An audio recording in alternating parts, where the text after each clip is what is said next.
আসসালামু আলাইকুম সবাইকে। কেমন আছেন সবাই? আশা রাখছি আল্লাহর অশেষ রহমতে সবাই অনেক বেশি ভালো আছেন, সুস্থ আছেন। এই প্রত্যাশায় শুভকামনায় সবাইকে আকন্দ হোম ডায়েরির আরও একটি নতুন ভিডিও দেখার জন্য ওয়েলকাম জানাচ্ছি।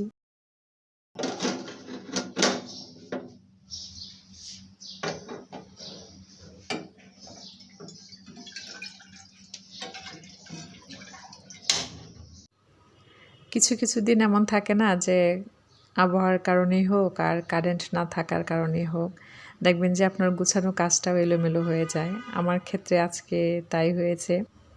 আমার আজকের সকালটা শুরু হয়েছে একটা ধোঁয়াশাচ্ছন্ন ভাব নিয়ে। মানে আমার আসলে গত ৩-৪ দিন ধরেই চোখটাতে একটু ডিস্টার্ব করছে। চোখে বালি পড়লে যেমনটা হয় ওইরকম একটা অবস্থা। আর চোখের এই অবস্থাতে যখন দেখি যে দিনটা অন্ধকার, আবার কারেন্ট নেই, তখন কেমনটা লাগে। তো যাই হোক, পরিস্থিতি যেমনই থাকুক, কিচেনটা যদি সকালে ঘুম থেকে ওঠার পর গোছানো মানে দেখতে পাওয়া যায়, তাহলে আসলে গৃহিণীদের দিনটা যতই মানে এলোমেলো শুরু হোক না কেন, কিচেনে ঢোকার সাথে সাথেই মনটা ভালো হয়ে যায়। তো যাই হোক, আমার আজকের ভিডিওটা কিচেন থেকে শুরু করেছি। আপনাদের ভাইয়া যেহেতু অনেক আর্লি উঠে যায়, যার কারণে আমি ওঠার পরপরই যদি দেখি যে না, আমার উঠতে অনেকটা বেলা হয়ে গেছে। অনেকটা বেলা বলতে আসলে আপনাদের ভাইয়া এতই আর্লি উঠে, মানে একদম আজানের আগে উঠবে। তো তার নাস্তা নিয়ে অবশ্য আমার টেনশন করা লাগে না। ওঠার সাথে সাথে হয়তো বা একটু কিশমিশ খেয়ে নিল, একটু বাদাম খেয়ে নিল। তো আমি ওঠার সাথে সাথেই চেষ্টা করি যে গ্রিন টিটা দিয়ে দিতে। তখন অবধি বাচ্চারা ঘুমোচ্ছিল আর আমিও বারান্দায় কিছুটা সময় কাটালাম। আমার গাছগুলো, ইনডোর প্ল্যান্ট যেগুলো আছে সবগুলোকে বাহিরে দিয়েছি। এখন যেহেতু ঘন ঘন বৃষ্টি হচ্ছে, দেখা যায় বৃষ্টির পানি পড়লে কিন্তু খুব সুন্দর হয় গাছ। তো আমি এখন বাচ্চাদের জন্য নাস্তা তৈরি করছি। বাচ্চাদের জন্য বললে ভুল হবে, এটা আসলে আমাদের সবারই খুবই পছন্দের একটা নাস্তা। আপনাদের সাথে যে শেয়ার করেছিলাম বেশ কিছু মটর আমি সিদ্ধ করে, মানে মটর ডালটা সিদ্ধ করে ডিপ ফ্রিজে রেখে দিয়েছিলাম। তো সেখান থেকে একটা বক্স নামিয়ে দেখেছেন যে আমি গরম পানির মধ্যে দিয়ে দিয়েছি। এটা কিন্তু সিদ্ধ করা লাগবে না, জাস্ট পানিটা গরম করে ডালটা দিয়ে দেয়া যেন আইসটা আর কি খুলে যায়। যার কারণে আমি একটু গরম পানি করে তারপর দিয়ে রেখে দিয়েছিলাম। যদি মনে হয় খুব বেশি শক্ত, সেক্ষেত্রে একটু জাল করলেই হয়ে যায়।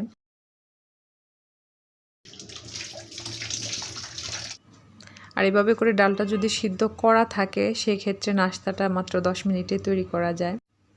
আচ্ছা, আপনাদের সাথে একটা বিষয় শেয়ার করি ধনেপাতা রাখা নিয়ে। ধনেপাতা তো আমরা ফ্রিজে এক একজন এক একভাবে রেখে থাকি। তো আমার তো প্রায় সময় শসাটা ছুলে আমি এরকম মানে বয়ামে ভরে রেখে দেই। তো ওই দিন এমনি এমনি ধনেপাতাটা ছুলে জাস্ট আমি মানে বক্সে না রেখে এভাবে করে জারে রেখেছি। বেশ কিছুদিন আগের কথা, দেখলাম যে জারে এত ভালো থাকে, অনেক বেশি ফ্রেশ থাকে আসলে, যার কারণে এখন আমি এভাবেই রাখি।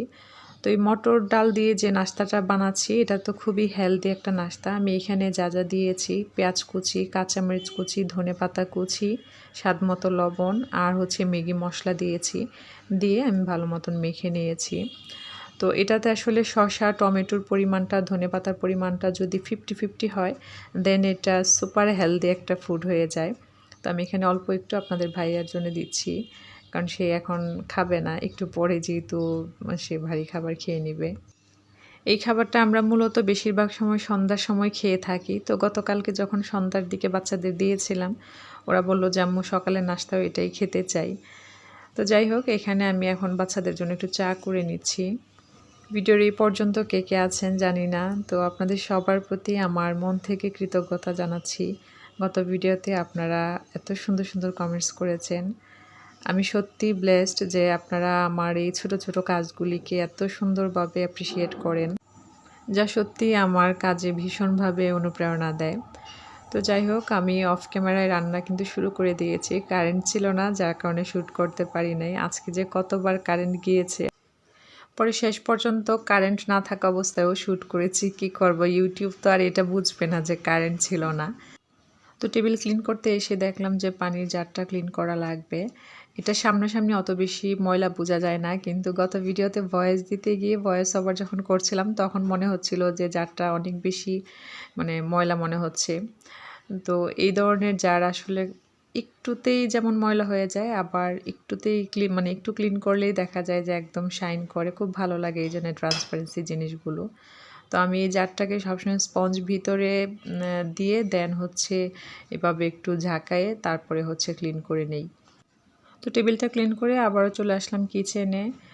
বলেছিলাম না যে কারেন্ট না থাকা অবস্থায়ও শ্যুট করেছি। এই যে দেখতে পাচ্ছেন এখন ফুটেজটা, এটা কিন্তু কারেন্ট অলরেডি চলে গেছে, ওই সময়ে আমি শ্যুট করছি। তো আশা রাখছি আপনারা ক্ষমা সুন্দর দৃষ্টিতে দেখবেন। কারণ আসলে ভিডিওর ক্ষেত্রে যেটা হয়, আমরা বলি না যে আমরা যা করি সেটাই চেষ্টা করি লাইফস্টাইল ব্লগগুলিতে শেয়ার করার।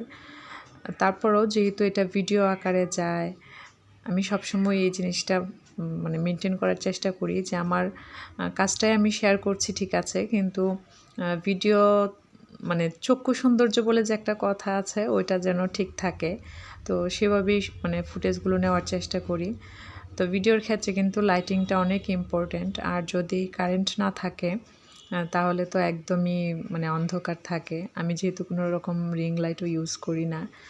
আর আমি কিন্তু এই যে ভয়েস ওভার দিই, আপনাদের একটা ভিডিওতে যখন বলেছিলাম যে আমার মাইক্রোফোনটা নষ্ট হয়ে গেছে, তারপর থেকে এখন অবধি যতগুলো ভিডিও আপনারা আমার দেখছেন সবগুলি কিন্তু আমি মাইক্রোফোন ছাড়াই ভয়েস ওভার করি। কথা বলতে বলতে আসলে অনেক সময় অনেক কিছুই শেয়ার করা হয়ে যায়। সত্যি বলতে কমেন্টসের মাধ্যমে আপনাদের সাথে এমন একটা কানেকশন হয়ে গিয়েছে। ভিডিওতেও যখন ভয়েস ওভার করি তখন কিন্তু আসলে ভয়েস ওভার করি ওইটা কখনোই ফিল করি না। সবসময় মনে হয় যেন আপনারা যারা কমেন্টস করেন, যাদের আইডিয়া আমি জানি, সবার সাথে গল্প করছি, এরকম একটা ফিলেই কিন্তু হয়।